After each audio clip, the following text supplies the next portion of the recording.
everyone. Today I'm going to discuss is all about the written communication in the workplace. So written communication in the workplace is any form of correspondence. Business or workplace correspondence involve the three factors: the sender, the message, and the receiver. As the sender initiates the process, an intended reader expected to respond according to the nature of the business letter. The business letter, for example, must be deemed worthy to be read in order to the sender to gain feedback. The message, the purpose, and the target receiver or audience must all be considered in writing any business letter. The message and its purpose should be clear for the letter to be properly understood by the intended receiver. When you write a business letter, read your work as if you're the target reader. And ask yourself the following question: does the message appear to be important? Or the message easy to understand? So, these are the tips for the effective written communication in the workplace. So, number 1, to ensure the effectiveness of written communication materials in the workplace, the following qualities must be remembered. So, letter A, accuracy. The content must be truthful and accurate. It must state true or to fact, sweeping statements that may be challenged later and should be avoided. So, letter B is brevity. Brevity is the sentence must be kept short and direct. Simple, carefully choosing that words expression should be used while information overload is avoided. Nonetheless, completeness should never sacrifice by brevity. So letter C is the clarity. Visualize the reader in front of you, wishing only to hear the precise words, those meanings uncut across directly and clear to him or her. All good graphs and grammar will be a great help. Second, select the format that is standard, prescribed and acceptable to the institution represented or to the parties in transaction. So last, number 3 is the courtesy when in written or courtesy, whether in written or oral form, is more implicit than explicit. Is purposeful communication use implicit words that are proactive and not reactive. Correct word uses and sentence structure will make you a real difference. Let's talk about business letter. So, bago tayo mag-discuss what is business letter, so I have a question first. So, my question is, what is the main purpose of a business letter? So, the main purpose of a business letter is used primarily to request or provide information to relate a deal to bring or continue conversations and or discuss prior negotiations. So let's go back. What is business letter? So the business letter is a letter from one company to another or such organizations and their customers, clients, and other external parties. So let's proceed. What is important when writing a business letter? So writing a business letter is important because it's not the same as an informal letter or email format. Include all relevant information.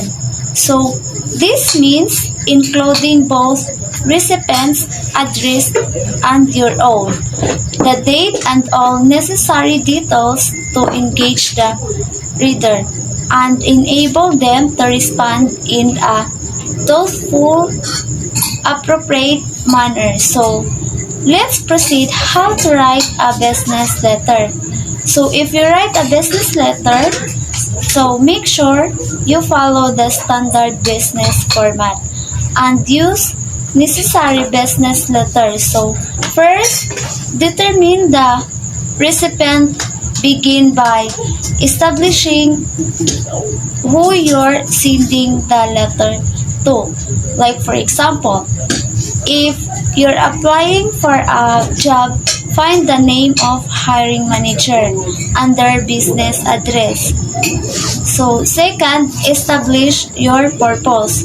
Know why you're writing the letter with a cover letter. Your purpose is to introduce yourself to the hiring manager and explain why they should consider you for the position. And the third, format your letter to reflect the standard business structure. Include your address followed by the date and also the recipient's address. Then add a formal salutation using cover letter. Like for example, dear Mr. Christian. So 4.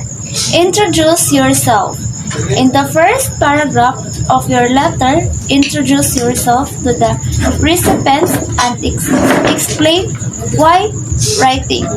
It's normal for the first paragraph of a business letter to vary in length from 1 to 5 sentences, depending on the subject. And 5th, include details in the body paragraph of your letter. Provide the details of your reason for writing. Using the cover letter example, so this is where you would provide examples of your success and accomplishments in past position. Good day everyone. So now I am going to discuss the standard format of a business letter. Business letter have 3 standard format: full black, modified black, and semi-black.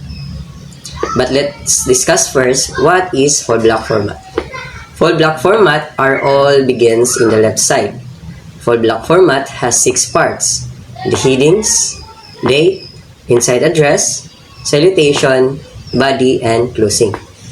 Headings contains the sender's address, city, province, and the zip code or proposal code. From the headings, place 2 space before the second part. The second part is the date. It is a present date or when you write a letter. From the date, place 1 space before the third part. The third part is the inside address. The inside address contains mailing information belonging to the recipients. From inside address, place 1 space before the fourth part. So the fourth part is the salutation. Salutation is the greetings such as dear sir or madam, and also salutation should be followed by a semicolon. From the salutation, place 1 space before the 5th part. The 5th part is the body. The first paragraph, introduce yourself and state why you are writing. The next paragraph should expand on why you are writing with background information and important details. And the last paragraph should restate the purpose of the letter. The sixth part is the closing. Closings begins 1 line after the last body paragraph. Capitalize the first word of the closing and follow it by a comma. Don't forget to leave space for a signature, 4 lines between the closing and the sender's printed name. Kisa gisugo ni kuya. Margins is the top margin should be 2 inches and all other margins should be 1 inch. Hey everyone, today I am going to discuss one of the part of the business letter, which is modified block.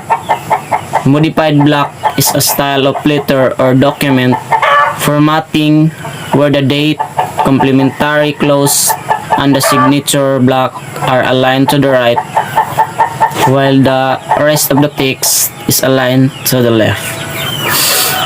This format is a variation of block format, providing a professional and visually balanced layout for business letters.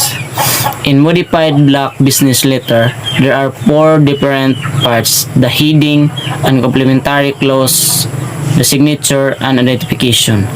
First, the heading. The heading of a business letter should contain the return address, usually 2 or 3 lines followed by a line with the date. The heading is intended to the middle of the page in the modified block and semi-block styles.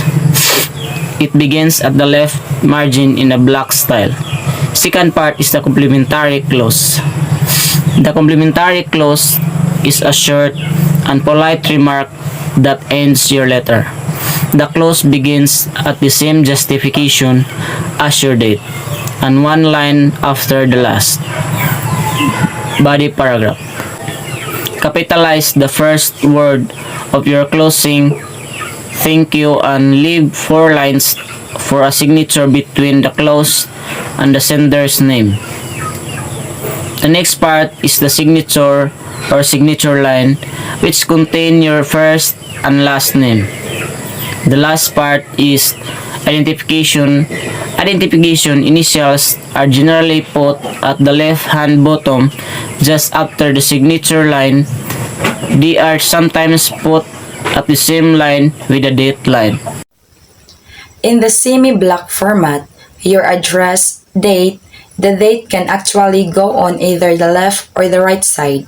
The closing signature and printed name are all indented to the right half of the page. Also, the first line of each paragraph is indented. The indentations of the first line of each paragraph is the only difference between the semi-block and the modified block formats. The inside address contains the mailing information belonging to the recipient and should be justified to the left margin of the letter and placed 2 spaces below the date. As in the heading, the inside address includes the street, city, state, and zip code of the recipient, all of which should be placed below the name of the business or organization to whom the letter is being written. The salutation is a greeting. Its placement belongs 2 spaces below the inside address and always justified to the left margin of the letter. It should include the title and full name of the recipient, followed by a colon. Body letter contains the actual message to be conveyed. It is divided into different paragraphs, grouping it into idea groups discussed separately. Begin the body of a business letter 2 spaces below the salutation or attention-getting device. Of the page, the complementary clause is placed 2 spaces below the last line of a letter's body.